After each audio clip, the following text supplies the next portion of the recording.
राजधानी भुवनेश्वर प्रदर्शनी पड़िया आरंभ हो सुभद्रा शक्ति मेला जहाँकि 1 ରୁ 12 नवेम्बर पर्यंत चलिब। राज्य सरकार प्रोत्साहन में राज्यर कोण अनुकोण सुभद्रा माँ माने निज निजर स्टल देइछन्ति। खाइबा ठारू आरंभ कर पिंधिबा व्यवहार करने पर्यंत समस्त पदार्थ स्वदेशी एवं हाथ निर्मित। तेबे आमे एक मिलेट स्टल आसी पहुंची जार समस्त खाइबा पदार्थ मिलेट्रे प्रस्तुत।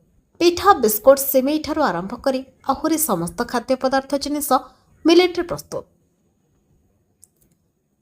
नमस्कार दर्शक बंधु, आज आम भुवनेश्वर एक्जिबिशन ग्राउंड में पड़ी सुभद्रा शक्ति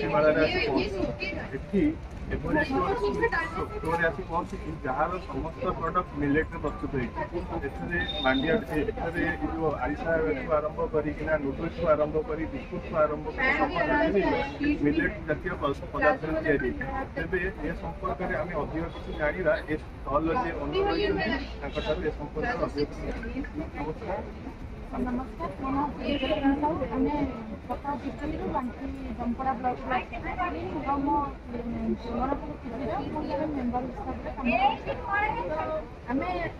आम मिलेट आमे गलु 5-6 वर्ष है कर तो 2 वर्ष है सुभद्रा शक्ति मेला आम पकई आसू। तो आम मिलेट्र बहुत गवर्नमेंट आगे बढ़ी मिलेट्र आम मिलेट्र लोक मिलेट सुस्थ रुहत डायबिटीज लोक नॉर्मल लोक भी मिलेट भी खाईपर। अटा आमर ए आर्ट टोटाली होनी तो आमर ए 20-30 प्रकार आइटम मिलेट तैयारी हो गोटे हूँ आरिसा आउ नूडल्स पापड़ लड़ू मिक्सचर सेव कांठिया चूड़ा मुढ़ी तो मांडिया आम सब जाक आइटम तैयारी कर।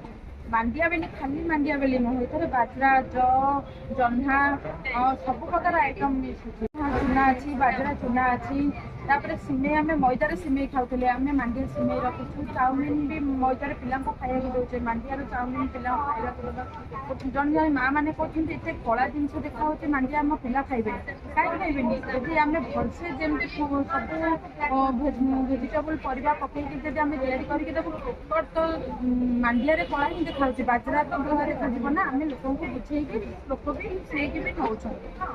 भुवनेश्वर शिवशंकर सिंह का रिपोर्ट युवा समय।